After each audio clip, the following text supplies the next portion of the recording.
Hello friends, friends. Previous podcast में हमने अपने डेटा को अनपिवट करना सीख लिया था और हमने कुछ रियल टाइम इश्यूज को भी सॉल्व किया था। तो आज हम कुछ नया सीखते हैं। आज हम क्या सीखेंगे? आज एक्चुअली एक बहुत अच्छा दिन है क्योंकि हम बनाने वाले हैं एक प्रोजेक्ट पूरा, और उस प्रोजेक्ट के बेस पर कुछ प्रॉब्लम्स आएंगी तो उन्हें हम सॉल्व करेंगे द रियल बेसिस। तो ठीक है, तो सबसे पहले हम आते हैं अपनी स्क्रीन पर और स्टार्ट करते हैं। देखिए, यहाँ पर एक प्रोजेक्ट फाइल मैंने यहाँ पर रखी हुई है। यहाँ पर कुछ सेल्स डेटा है 2009, 10, 11, 12 का, और साथ में एक मैप फाइल है। तो इनके बेस पर हम एक पावर बीआई की डैशबोर्ड क्रिएट करेंगे। तो अब ठीक है, करते हैं फिर हम बस डैशबोर्ड स्टार्ट। तो इसके लिए देखिए, यहाँ पर हमारे पास सेल्स फाइल्स हैं 4, और एक ये मैप फाइल है। तो इन सेल्स फाइल्स को हम ऐसे फोल्डर कनेक्ट कर लेते हैं। तो यहाँ पर हम एक फोल्डर बना लेते हैं सेल्स फाइल्स का, और इसके अंदर ही हम ये सभी सेल्स फाइल हम इसमें रखते रहेंगे। तो ये हमने यहाँ पर मैनेज कर लिया स्क्रिप्ट को।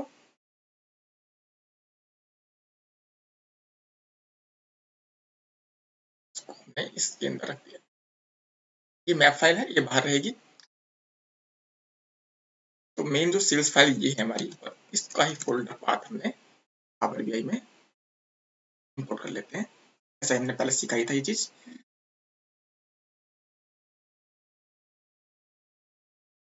ये डेटा में जाकर फोल्डर में जाकर करेक्ट। और उसका पाथ को कॉपी कर कर और उसके डेटा को एक्सेस कर कर लेते हाँ, तो अभी ये फोल्डर हमारा ओपन हो रहा है। हमने फोल्डर की भी 2 टेक्निक सीखी थी, तो उसमें से किसी एक टेक्निक का यूज कर लेंगे हम।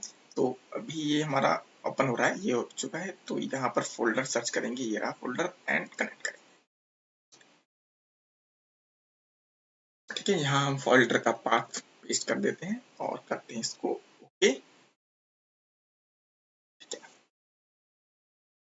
तो अब ये यहाँ पर हमारी चारों फाइल्स आ चुकी हैं। तो इसको हम पहले ट्रांसफॉर्म करेंगे, लोड करेंगे बाद में। ओके, तो ये पावर क्वेरी की विंडो खुल गई है। अब देखिए, ये सभी फाइल्स यहाँ पर आ रही हैं। हम चाहे से कंबाइन कर सकते हैं, दोनों टेक्निक हमने बताई हुई थी। तो फटाफट से कर लेते हैं, ज़्यादा टाइम वेस्ट ना करते हुए। तो हम यही फाइल चाहिए, बाकी सब फाइल्स को हम हटा देते हैं, और यहाँ पर इसका जो डेटा है ये वाला, वो हम यहाँ से निकाल लाते हैं। तो बाइनरी फाइल है ये, बाइनरी फाइल एक्सेल की है। तो एक्सेल की जो बाइनरी फाइल होती है, वहां से डेटा निकालने के लिए हमारे पास एक फंक्शन होता है पावर क्वेरी के अंदर, जो आपको याद होगा। क्या फंक्शन था वो?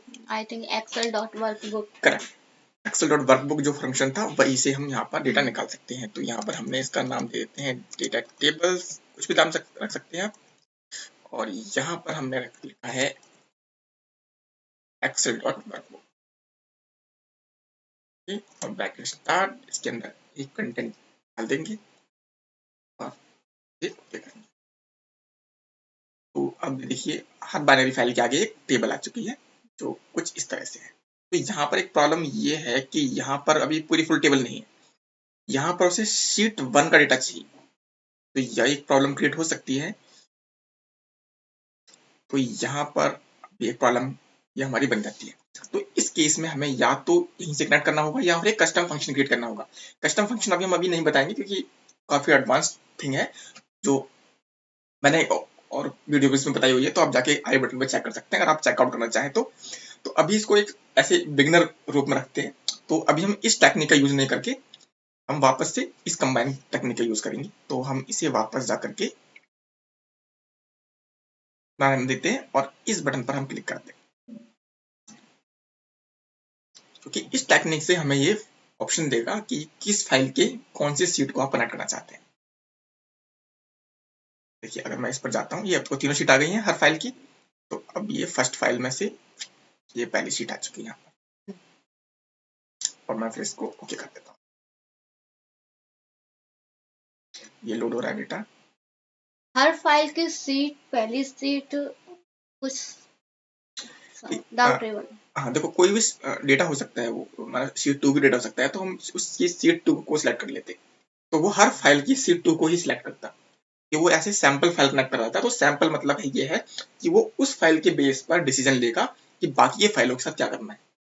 अच्छा, तो यहाँ पर अगर हमने एक फाइल की सीट 1 चूज करी है तो दूसरी की भी वो सीट 1 ही सिलेक्ट करेगा, और सेम नेम होना चाहिए एक्सेल शीट के अंदर। एक यानी कि सीट का नेम वही होना चाहिए, उसमें नेम चाहे वो सेम होना चाहिए, सीक्वेंस कुछ भी हो फर्क नहीं पड़ेगा, यानी पहले शीट में हमने शीट 1 लिखा हुआ है और दूसरी शीट के शीट 2 को शीट 1 लिखा हुआ है, तो वो शीट 1 और शीट 1 को ही पकड़ेगा। ठीक है, अब ये पहले ही जल्दी से लोड हो चुका है, तो यहाँ पर आ जाते हैं, ये रहा। तो ये हमारी फाइल्स जो है सभी कंबाइन हो गई हैं, इजीली अच्छी तरीके से कंबाइन दिखाई दे रही है यहाँ पर। अब इसमें अब आता है क्लीनिंग पार्ट। कुछ स्टेप्स हमारे जाने पहचाने हैं, तो हम उनको फटाफट से कर लेते हैं। सबसे पहले हम यूज फर्स्ट प्रोसेस हेडर करेंगे। ठीक है, इस टेक्निक से जो हुआ है, यहाँ पर हेडर था नहीं, तो हर फाइल का जो हेडर है वो इस फाइल में आ रहा होगा, और बाद में वो प्रॉब्लम क्रिएट कर सकता है जब हम डेटा डिफाइन करेंगे। जैसे हमने लास्ट देखा, तो हमें पहले से ही इसको मुझे पता ही है, तो इसको पहले से ठीक कर लेते हैं। अब देखिए यहाँ पर ये एक्चुअली आईडीज हैं, और आईडीज जो है काफी ज्यादा हो सकती हैं, डेटा ज्यादा हो सकते हैं, तो इसलिए देखो यहाँ पर ये 1000 की लिमिट होती है, यहाँ पर 1000 वैल्यूज ही, 1000 यूनिक वैल्यूज ही दिखा सकता है। तो यहाँ से वो फाइंड करना काफी मुश्किल काम है। या तो हम कर सकते हैं जैसे इस प्रायोरिटी में हमें इजीली मिल जाएगा वो, क्योंकि यहाँ पर नंबर ऑफ कॉलम्स कम है, तो ये ना हमें ऑर्डर प्रायोरिटी मिल गया कॉलम, ये इतने ही कॉलम है इसके अंदर। इस चीज को हम बोलते हैं कार्डिनैलिटी, कॉलम कार्डिनैलिटी बोलते हैं, यानी कि एक कॉलम के अंदर, ठीक है, एक कॉलम के अंदर नंबर ऑफ यूनिक रिकॉर्ड्स, उसकी कार्डिनैलिटी होती है। ठीक है, हम रिलेशनशिप के बारे में भी कार्डिनैलिटी का यूज करते हैं, लेकिन और जो डेटाबेसेस हैं, डेटाबेस के जब टर्म पढ़ते हैं, तो कार्डिनैलिटी का मतलब होता है किसी कॉलम की नंबर ऑफ यूनिक रिकॉर्ड्स। जितने ये ज्यादा हाई होते हैं, ज्यादा यूनिक रिकॉर्ड जितने ज्यादा होंगे, उतने ज्यादा हम क्या कहेंगे कि इसकी कार्डिनैलिटी हाई है। जितने रिकॉर्ड कम होंगे, उतने कहेंगे कि इसकी कार्डिनैलिटी कम है। ठीक है, तो किसी हाई कार्डिनैलिटी वाले कॉलम से उस वैल्यू ढूंढेंगे, तो कोई जब सभी रिकॉर्ड, कोई रॉ आईडी है, हर रिकॉर्ड यूनिक है। यहाँ पर जब हर रिकॉर्ड यूनिक है, तो वो नंबर, अगर ये मिलियंस रिकॉर्ड है, तो मिलियंस रिकॉर्ड यहाँ पर डिस्प्ले नहीं हो पाएंगे, 1000 की लिमिट है। लेकिन यहाँ पर जो ये ऑर्डर प्रायोरिटी है, ये स्टेटस लिमिटेड है, 10 होंगे, 20 होंगे, 25 होंगे, तो ये सारे यहाँ पर डिस्प्ले हो जाएंगे। तो हमने सेम वही टेक्निक ऑर्डर प्रायोरिटी यहाँ से हटा दिया है। अब क्योंकि हमने ये ऑर्डर प्रायोरिटी यहाँ से हटाया, तो सभी लाइन में से ये पूरी लाइनें हट चुकी होंगी। ऐसा तो है नहीं इस कॉलम में हटेंगी, पूरी रॉ हटेगी। ठीक है, तो अब यहाँ से हमने वो वैल्यू हटा दी है। अब देखिए, अब इसमें कुछ क्लीनिंग करेंगे हम यहाँ से। जैसे अब देखेंगे लास्ट स्टार्टिंग में आकर के ये तो रॉ, इसका मतलब ये हुआ कि जैसे हमने वो सारी जो फाइल हैं, टेबल की सीट्स हैं, उन्हें कनेक्ट किया, तो उसमें जितनी भी सीट है उनके सारे के हेडर सेम होंगे। हाँ, सारे के हेडर सेम है, रो आईडी, रो हाँ, ऑर्डर आईडी। ठीक है, तो हमने उन्हें जब कंबाइन कर दिया, तो उसकी रो आईडी और ये वाले जो कॉलम है वो नीचे दोबारा आ गए। दोबारा रीजन ये है कि अगर वो हेडर होते, तो वो हेडर कॉमन, क्योंकि हमने अपने क्वेरी में सीखा था कि अगर हेडर सेम होते हैं, तो हेडर नीचे नहीं आता है, यहाँ पर आ रहा है। रीजन ये है क्योंकि यहाँ पर ये हेडर था नहीं। यहाँ पर जो हेडर इनके बन रहे थे, वो क्या बन रहे थे, column 1, column 2, column 3, column 4, column 5, और नीचे वाली फाइल के अंदर भी सेम ये बन रहा था, कॉलम 1, कॉलम 2। तो उसने क्या किया है, कॉलम 1 के नीचे कॉलम 1 वाला वैल्यू पेस्ट किया है, तो उसने नीचे वाला कॉलम 1 हटा दिया है। ठीक है, लेकिन वो रो आईडी तो ऐसे डेटा में आ रही थी, इसलिए वो वहां पर आ रही है, इसलिए हमें फर्दर क्लीन करना पड़ रहा है। ठीक है, तो अब यहाँ पर हमसे डेट ठीक कर लेते हैं। डेट हमने ठीक कर ली, ये हमारा टेक्स्ट कॉलम होना चाहिए। हम चाहे तो सारे साथ भी कर सकते हैं। तो जैसे हमारा ये जो वैल्यू है, ये वैल्यू है और ये वैल्यू है, यहाँ पर अगर हम डेटा टाइप करेंगे तो हो जाएगा। या हम इसको एक साथ सारा कर लेते हैं, और बट हमने तो यहाँ पर 4 सीट्स कनेक्ट करी है। हाँ, तो यहाँ पर तो सिर्फ एक बार ही ऑर्डर आईडी नीचे, या उसके नीचे और नहीं होंगी। जब यहाँ फिल्टर करते हैं ना, तो वो यूनिक रिकॉर्ड्स दिखाता है, वो 3 बार ऑर्डर आईडी नहीं दिखाएगा। अच्छा, यही हमने बात की थी कार्डिनैलिटी की, कि नंबर ऑफ यूनिक रिकॉर्ड्स। अगर देखो, जो हम बात करते हैं यहाँ पर आईडी में जाते हैं हम, यहाँ पर रॉ आईडी। अब क्योंकि रॉ आईडी हर आईडी यूनिक है, हाँ जी, तो अगर मैं इसको फिल्टर करूंगा, शॉर्ट करूंगा, तो सभी वैल्यूज आएंगी वहां पर। ठीक है, लेकिन यहाँ पर देखो कितनी सारी वैल्यूज हैं, लेकिन जब मैं यहाँ क्लिक कर रहा हूँ, तो यहाँ पे जो हाई कितनी बार आ रहा है, लेकिन यहाँ पर एक बार ही आ रहा है, तो यहाँ पर उसका कार्डिनैलिटी वाला डेटा दिखाई देता है, यानी कि नंबर ऑफ यूनिक रिकॉर्ड्स दिखाई देते हैं। अगर वो वैल्यू एक बार भी आ रही है, तो यहाँ पर एक बार आएगी, 1000 बार आ रही है तो भी एक बार दिखाई देगी, ताकि उसे फिल्टर कर सके, काम कर सके।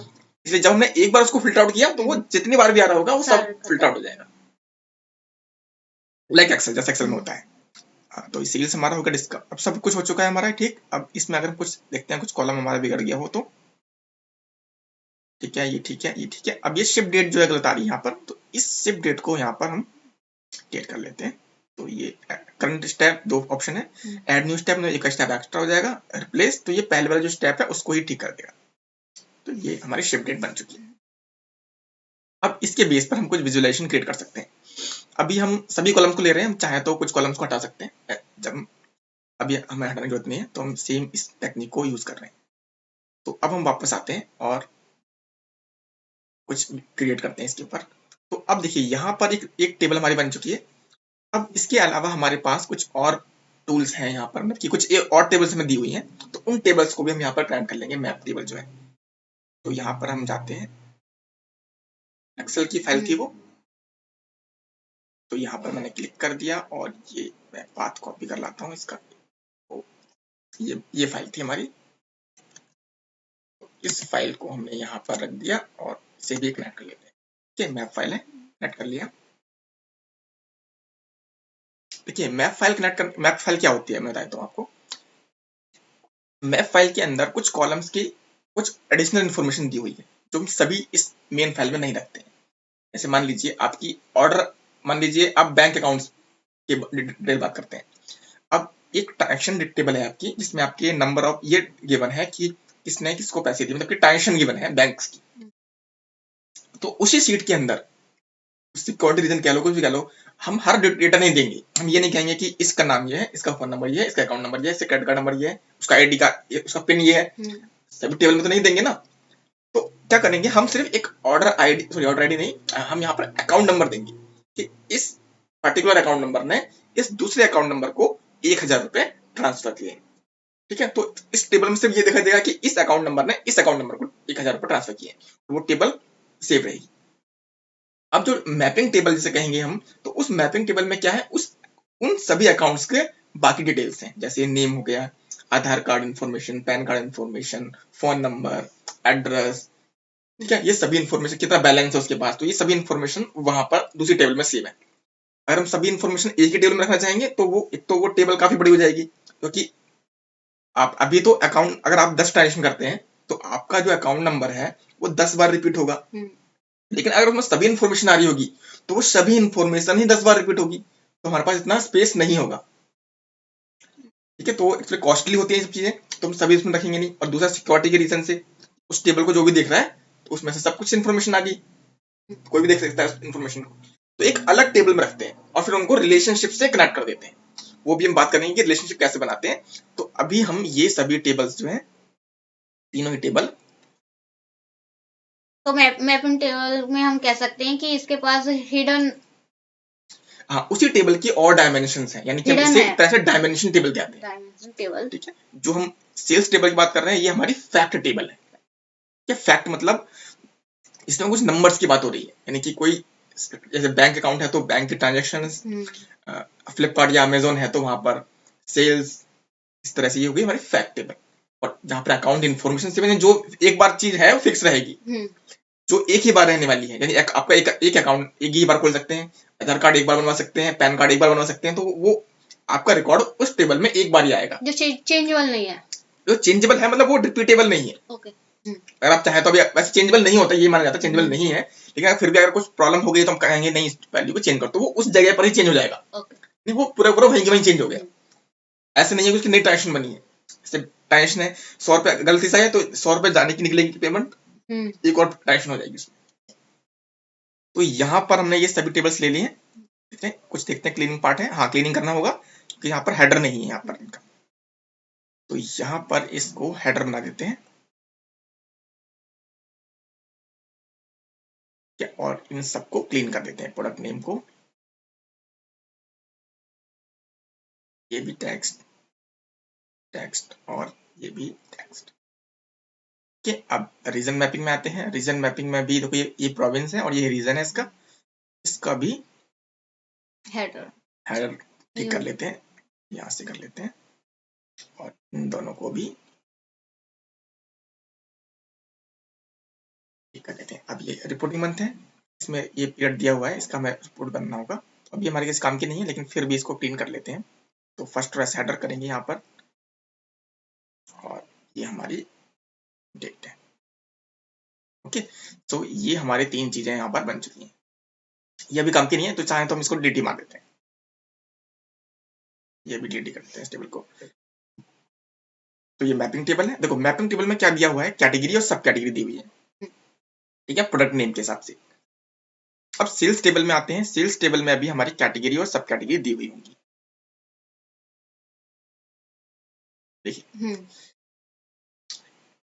प्रोडक्ट कैटेगरी, कैटेगरी प्रोडक्ट सब कैटेगरी, देखो यहाँ पर अब ये काफी स्पेस ऑक्यूपाइड कर रहा है यहाँ से, कैटेगरी और सब कैटेगरी, क्योंकि यहाँ पर नेम यूनिक है। अब उस नेम की जो कैटेगरी और सब कैटेगरी है वो हमेशा वही रहने वाली है, चेंज तो नहीं होगी ना, वही कैटेगरी रहने वाली है इसकी। तो वो इन्फॉर्मेशन यहाँ पर सेव करना काफी डिफिकल्ट होगा, क्योंकि यहाँ पर कितने रोज है, अभी 1000 रोज है, आगे और भी जब डेटा बढ़ेगा तो नंबर ऑफ रिकॉर्ड मिलियंस में जा सकते हैं, ठीक है। तो इस तरह से इस टेक्निक को क्या करेंगे, हम यहाँ पर से कैटेगरी और सब कैटेगरी को रिमूव कर देंगे।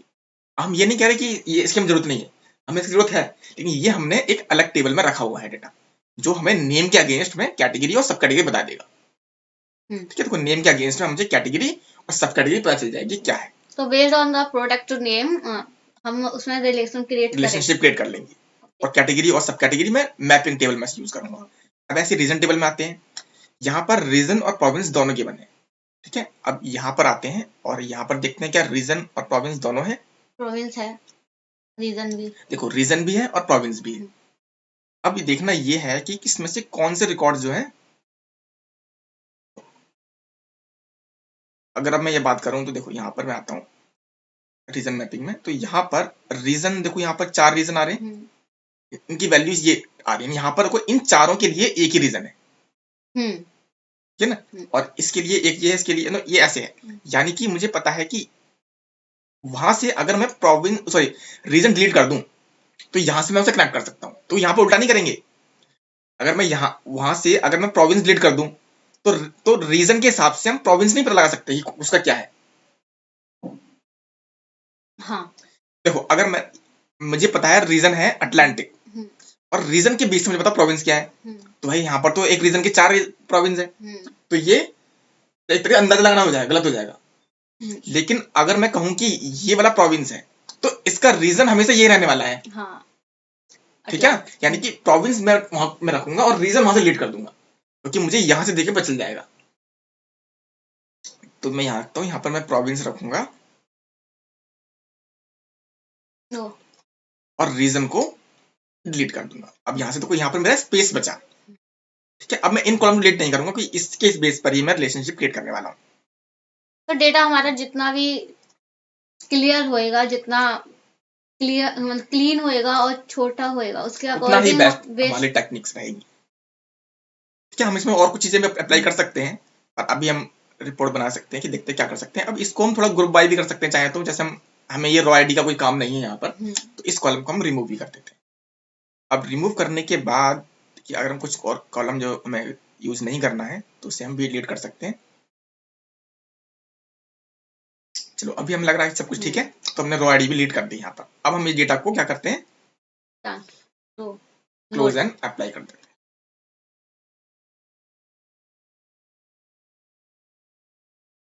इस पॉडकास्ट में हम मेन बेसिक चीजों के बारे में बात कर रहे हैं कि हम इजीली समझ सकें। पावर क्वेरी में बहुत सारी चीजें होती हैं, तो उसकी एक सेपरेट प्लेलिस्ट बनाई हुई है हमने, और उसमें काफी सारी चीजें बताई हुई हैं, तो वहां पे जाकर के और थोड़ा गो थ्रू कर सकते हैं, कि और टेक्निक्स वहां से सीख सकते हैं। प्लेलिस्ट का लिंक मैं ऊपर लगा देता हूँ, या डिस्क्रिप्शन में भी चेक कर सकते हैं। तो ठीक है, यहाँ पर हमारी ये तीनों टेबल्स यहाँ पर देखो आ चुकी है, ठीक है। अब देखिए पावर बीआई में हमने ये लोड कर दिया है। अब पावर बीआई के कुछ कॉन्सेप्ट समझ लेते हैं। यहाँ पर हमारे 3 व्यूज हैं यहाँ पर, ठीक है। ये जो पहला व्यू है, इस व्यू का नाम देखो यहाँ पे कर्सर रखेंगे तो ये है रिपोर्ट व्यू। सारे विजुअलाइजेशन वगैरह, चार्ट वगैरह, ग्राफ वगैरह हम यहीं पर क्रिएट करने वाले हैं। इसके बाद जो ये सेकंड है, ये हमारा डेटा व्यू, ठीक है। इस डेटा व्यू में हमारे पास सभी टेबल्स को हम ऐसे एक्सेल टेबल की तरह देख सकते हैं। यहाँ पर जो टेबल लोड किए हैं यहाँ पर, वो सभी टेबल्स यहाँ पर देख सकते हैं कि देखो सभी टेबल्स आ रही हैं, तो इस डेटा में क्या है क्या से नहीं है, सेल्स फाइल आ गई, तीनों चीज यहाँ पर आ रही है, ठीक है। अब ये लास्ट जो है हमारा, ये हमारा डेटा मॉडल व्यू, या हम इसे रिलेशनशिप व्यू भी बोल सकते हैं। रीजन ये है कि यहाँ पर इन टेबल्स का रिलेशनशिप बनाई हुई दिखाई देती है। देखो यहाँ पर रिलेशनशिप ऑटोमेटिकली बन रही है, ठीक है। ये अपने आप बन गई है, वैसे हम इसे अभी तोड़ देते हैं, राइट क्लिक करके डिलीट कर देते हैं, कि पता नहीं किस बेस पर बनी है या गलत भी हो सकती है। अब हम इसको दोबारा से समझेंगे क्या है ये चीज। तो इसे अपने आप बना लेते अपने सेम नेम के हिसाब से अपने आप बना लेता है। ठीक है, तो यहाँ पर हम ये हमारे तीनों टेबल्स हैं। ठीक है, अभी इसमें हमारे सभी कॉलम्स आ रहे होंगे। अभी यहाँ पर एक्सपेंड करते हैं इसको। इसको हम चाहें तो थोड़ा छोटा कर सकते हैं इस तरह से। तो ये हमारी मैपिंग टेबल है। थोड़ा बड़ा। अच्छा, तो इसे थोड़ा सा बड़ा कर लेते हैं। विजुअल नहीं होगा ना। ठीक है, तो ये हमारी एक टेबल हो गई, एक ये टेबल हो गई। थोड़ा सा ये तो इतनी अच्छी ठीक है। और इसको थोड़ा सा छोटा कर देते हैं ताकि थोड़ा सा स्क्रीन पर क्लियर दिखाई दे। और ये हमारी सेल्स टेबल। ठीक है, तो ये हमारी 3 टेबल्स हैं। तो अब हम क्या करने वाले हैं, सबसे पहले यहाँ पर एक रिलेशनशिप क्रिएट करेंगे इनके बीच, तभी हम विजुअलाइजेशन क्रिएट कर पाएंगे। अब देखिए, वैसे तो हम रिलेशनशिप क्रिएट करने से पहले आते हैं कि यहाँ पर आते हैं रिपोर्ट व्यू में, और यहाँ से हम सिर्फ सेल्स टेबल से भी कुछ क्रिएट करके देखते हैं कैसे बनाते हैं। अपने एक्सेल में अगर पिवट टेबल सीखा है तो सेम वैसा ही है। अब क्या करना है, मुझे मान लीजिए कोई, ये हमारे यहाँ पे मैट्रिक्स ले लेते हैं, ये मैट्रिक्स है। ऐसे मैट्रिक्स मीन्स पिवट टेबल की तरह। इसमें ऑलरेडी यहाँ पर रॉ कॉलम एंड वैल्यूज आता है। अब यानी आपको रॉ में क्या चाहिए, कॉलम में कौन सी फील्ड चाहिए और वैल्यूज में कौन सी फील्ड चाहिए। जैसे मान लीजिए अगर मुझे ऑर्डर प्रायोरिटी रॉज में चाहिए तो यहाँ पर ऑर्डर प्रायोरिटी यहाँ पर रॉ में आ गई है, रॉ बाय रॉ आ गई है। ठीक है, और मुझे कस्टमर सेगमेंट कॉलम में चाहिए तो अब देखेंगे कस्टमर का सेगमेंट जो है कॉलम में आ चुका है। आई थिंक हमें इसका विजुअलाइजेशन थोड़ा हाँ, ये थोड़ा छोटा लग रहा है, फिर से थोड़ा बड़ा कर देते हैं। तो अब हम से कैसे करेंगे मैं बताता हूँ। पहले से वैल्यू डालते हैं, फिर से बड़ा करते हैं। तो वैल्यूज में मुझे क्या किसके बेस पर वैल्यू चाहिए, यानी अगर मुझे क्वांटिटी के हिसाब से चार्ट बनाना है और अगर मुझे सेल्स वैल्यू के हिसाब से बनाना है, तो मान लीजिए अभी मैं इसमें अगर क्वांटिटी सर्च करता हूँ, क्वांटिटी मुझे इसमें नहीं मिल रही, सेल्स के अंदर गिवन है तो सेल्स की नहीं, सॉरी, ये रही मिल गई क्वांटिटी, ऑर्डर क्वांटिटी। इस ऑर्डर क्वांटिटी को मैं वैल्यूज में मूव कर देता हूँ। देखिए, ये हमारा एक ब्यूटीफुली जो है टोटल बन चुकी है। अब थोड़ा साइज क्रिएट कर लेते हैं। देखिए, यहाँ पर ये ऑप्शन है फॉर्मेटिंग। तो फॉर्मेटिंग में जाकर के हम यहाँ पर इसका जो साइज हमें नहीं मिल रहा है, यहाँ पर हम यहाँ पर लिख सकते हैं। हम यहाँ पर लिखते हैं साइज, हमें यहाँ पर साइज मिल जाएंगे काफी सारे। देखो, रॉ हेडर की साइज ये रहा, रॉ हेडर का 10 पिक्सल्स दिया हुआ है, तो हम इसको 16 कर लेते हैं। तो देखिए थोड़ा सा ये बड़ा हो गया। इस तरीके से अगर मैं वैल्यूज में भी 16 कर दूं, देखिए वैल्यूज भी बड़ी हो गई। और अब ये कॉलम हेडर भी बड़ा कर देते हैं, कॉलम हेडर भी इसमें मिलेगा। ऐसे ग्रैंड टोटल भी दिया हुआ है यहाँ पर। ये कॉलम हेडर ये रहा, कॉलम हेडर का ये रहा वैल्यूज, इसको भी हमने 16 कर ली। अब ये ब्यूटीफुल तरीके से यहाँ पर दिख रहा है। इसको हम सेट भी कर सकते हैं कि यहाँ पर जाकर के इस तरीके से बिल्कुल जैसे पिवट टेबल में करते थे वैसे सेम वही टेक्निक यूज करेंगे। इस तरीके से यहाँ पर चार्ट वगैरह हम क्रिएट कर सकते हैं। चाहे तो मान लीजिए इसी बेस पर अगर हम इसको हम कन्वर्ट कर दें ट्री मैप विजुअल में, तो ये देखिए ट्री मैप बन जाता है। क्लिक करता हूँ इसको, देखो तीनों ही 4 में भी वैल्यूज आ गई। चाहे तो मैं इसको कन्वर्ट करना चाहूँ इसमें, या फिर स्टैक कॉलम चार्ट में, स्टैक कॉलम चार्ट में से मैं लेजेंड में डाल देता हूँ इस वैल्यूज को। फिर ये शायद 100% चार्ट है, मैं इसको इसमें कन्वर्ट करता हूँ और फिर ऑर्डर प्रायोरिटी को लेजेंड्स में डाल देता हूँ। ठीक है, तो अब देखो एक ही चार्ट का ये अलग अलग तरह से ये बन गया है। विजुअलाइजेशन के ऊपर भी हमने एक पूरी प्लेलिस्ट बनाई हुई है कि कौन सा चार्ट क्या काम करता है। तो जाकर के उसको हम जाकर चेक कर सकते हैं कि कौन सा विजुअल क्या कर सकता है। तो यहाँ पर हम एक मेन बात पर ही डिस्कशन करेंगे। ठीक है, तो यहाँ पर आज हम बात करने वाले हैं एक्चुअली में रिलेशनशिप के ऊपर। ठीक है, तो यहाँ पर हम रिलेशनशिप कैसे क्रिएट करते हैं। देखिए, यहाँ पर सबसे पहले मुझे पता था आपको कि रीजन को कनेक्ट करना है। तो यहाँ पर प्रोविंस है, यहाँ पर प्रोविंस है, तो क्या करेंगे, इस प्रोविंस पर क्लिक करेंगे और इसको ड्रैग करते हुए इस प्रोविंस के ऊपर छोड़ देंगे। जैसे छोड़ेंगे तो ये रिलेशनशिप ऑटोमेटिक क्रिएट हो जाएगा। अब मैं इस वाले प्रोविंस को इधर वाले प्रोविंस में सेल्स फाइल में जोड़ती हूँ। अगर मैं इसको डिलीट कर देता हूँ, तो ये कर लेके देख लेते हैं। अगर मैं इस वाले प्रोविंस को उठा करके इस वाले प्रोविंस को छोड़ूंगा तो भी सेम ही रिलेशनशिप बनेगी। अब आप देख रहे होंगे इसके अंदर कुछ ऑप्शंस हैं। जैसे देखो, आप कुछ कंफ्यूजन क्रिएट हो रही है। देखो यहाँ पर जो रिलेशनशिप बनी है यहाँ पर ये 1 लिखा हुआ आ रहा है और यहाँ पर ये स्टार लगा हुआ है और ये एरो भी यहाँ से यहाँ जा रहा है। हमने चाहे यहाँ से यहाँ पर क्लिक किया हो या यहाँ से यहाँ पर क्लिक किया, ये सेम आ रहा है। ये होता है कॉलम की कार्डिनलिटी के बेस पर। देखिए, अगर कॉलम यूनिक वैल्यूज हैं, सभी वैल्यू यूनिक है, ठीक है, एक उसके अंदर, तो उसे हम कहेंगे कि वो वैल्यू ऐसे वन साइड है। रिलेशनशिप में कई तरह रिलेशनशिप होती है, नंबर 1 to 1, 1 to many या many to 1 और थर्ड many to many। अब 1 का मतलब ये है कि उसके अंदर जो रिकॉर्ड है वो एक ही बार है, नहीं रिपीट नहीं हो रहा है, तो वो हम उसे रिलेशन को क्या कहेंगे हम, वो वन साइड है रिलेशनशिप का। जैसे आधार कार्ड का डाटा, तो एक आधार कार्ड का नंबर जो है वो एक बार ही रिपीट होगा, एक बार रिपीट नहीं, मतलब एक ही बार डिस्प्ले होगा, 2-3 बार नहीं आएगा वो।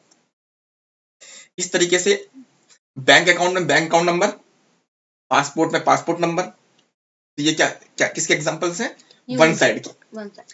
अब मान लीजिए बैंक अकाउंट नंबर कनेक्टेड है ट्रांजैक्शन टेबल से, जहां पर गिवन है कि उस बैंक अकाउंट ने कई बार पैसे निकाले हैं, पैसे जमा करे हैं, तो उसके जो बैंक अकाउंट नंबर है वो कई बार रिपीट होगा। 10 तारीख को पैसे निकाले, इस अकाउंट नंबर ने इसको पैसे दिए, 20 तारीख को इसके पास कहीं से पैसे आए, तो यानी वो रिपीट होगा बार बार। तो ये क्या हुआ रिलेशनशिप का मैनी साइड, यानी वहां पर वो ये नहीं डुप्लीकेट है वो, क्योंकि वो डुप्लीकेट नहीं हुआ तो ट्रांजैक्शन कैसे होंगी। तो वन साइड हो गया हमारा सिंगल, और सेकंड जहां पर रिपीट हो रहा है वो हो गया मैनी साइड। तो ये रिलेशनशिप क्या बनी है, 1 to मैनी। सेम यहाँ पर केस क्या बना है, प्रोविंस जो है यहाँ पर यूनिक था, आपने टेबल देखी थी, जाके देख सकते हैं। अगर हम रीजन टेबल में जाएं तो प्रोविंस जो है यूनिक है, रिपीट हो रहा है नहीं, बिल्कुल रिपीट नहीं हो रहा है। लेकिन अगर हम सेल्स टेबल में जाएं तो क्या प्रोविंस रिपीट हो रहा है, प्रोविंस देखो रिपीट हो रहा है, देखो ये डुप्लीकेट आ रहे हैं वैल्यूज, नीचे आते हैं तो देखो रिपीट हो रहा है, नीचे आते हैं तो अब ये रिपीट हो रहा है, यानी कि यहाँ पर मैनी साइड है, वो जो प्रोविंस है उस एरिया में कई बार सेल हो सकती है, तो ये तो ऑब्वियसली बात है वो होगी, तो गलत तो है नहीं है। तो वापस आते हैं, यानी यहाँ पर हमने देख लिया वन साइड है इसलिए यहाँ 1 है, और यहाँ मैनी साइड है और ये इसलिए स्टार है। अब बात करते हैं इसकी, मान लो इसको भी कनेक्ट कर लेते हैं पहले। तो यहाँ पर कैटेगरी तो रिपीट हो रहा था, यहाँ पर सब कैटेगरी रिपीट हो रहा था, तो नेम से नेम की रिलेशनशिप बनानी है। अब देखो जहां पर नेम यूनिक होने चाहिए, बताइए रिलेशनशिप किस तरह बनेगी, प्रोडक्ट नेम, जो वो एरो है वो एरो किधर से जाएगा, सेल्स टू मैप आएगा या मैप टू सेल्स जाएगा, ये मैप टू सेल्स। हाँ, क्योंकि यहाँ पर ये यूनिक वैल्यू थी, यहाँ पर रिपीट हो रही है वो सेल्स में, फैक्ट में हमेशा रिपीट होती है वो, ठीक है। अब ये देखो आ गया यहाँ पर, अब यहाँ पर सॉरी हमने यहाँ पर गलत बना दिया, इसे काट देते हैं, इसको प्रोडक्ट नेम को प्रोडक्ट कैटेगरी के ऊपर अटैक कर दिया था। अब ये इजीली बन गया 1 to मैनी। देखो दोनों ही तरफ से ये जो फिल्टर डायरेक्शन है वो इस तरफ जा रही है, ठीक है। इसके बारे में हम बाद में बात करेंगे। तो ये हमने रिलेशनशिप हमने क्रिएट कर लिए हैं, तो यहाँ हमें समझ में आ गया कि कैसे काम करते हैं। अब देखिए यहाँ पर हम जाते हैं और यहाँ पर चार्ट्स बना हुआ है पहले से। अब इस ऑर्डर प्रायोरिटी और कस्टमर सेगमेंट पर, ठीक है, क्लियर है। अब इस चार्ट को हम थोड़ा सा छोटा कर देते हैं और साइड में कर देते हैं। अब एक अच्छी प्रैक्टिस और है यहाँ पर कि जैसे मान लीजिए इससे हमने इसको ये कनेक्ट कर लिया है, तो हमें जो विजुअलाइजेशन क्रिएट करने हैं वो हमें इस बेस पर करने हैं। अब रीजन वाइज अगर हमें कोई चार्ट बनाना है तो रीजन हमें कहाँ से लेना है, रीजन यहाँ से लेना है, और प्रोविंस वाइज बनाना है तो भी हमें यहाँ से लेना है, यानी हमें यहाँ का जो प्रोविंस है वो उसको यूज नहीं करना है। तो क्या करेंगे, इस प्रोविंस पर जो ये आई बटन आ रहा है इस पर क्लिक करके इसको हाइड कर देंगे, ठीक है, ये हाइड हो गया, छोटा हो गया।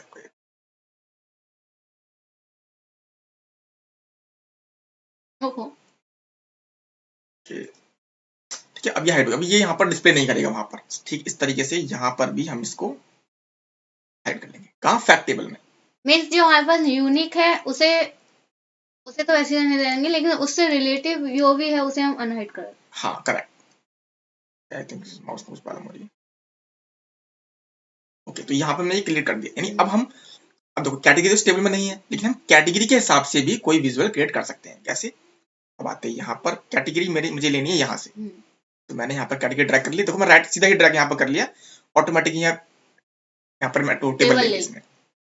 अब हम बनाना चाहते हैं कैटेगरी के हिसाब से एक पाई चार्ट, ठीक है। अब देखो यहाँ पर ये पाई चार्ट बन चुका है, लेकिन अभी कुछ डिस्प्ले नहीं हो रहा क्योंकि यहाँ पर वैल्यूज नहीं है।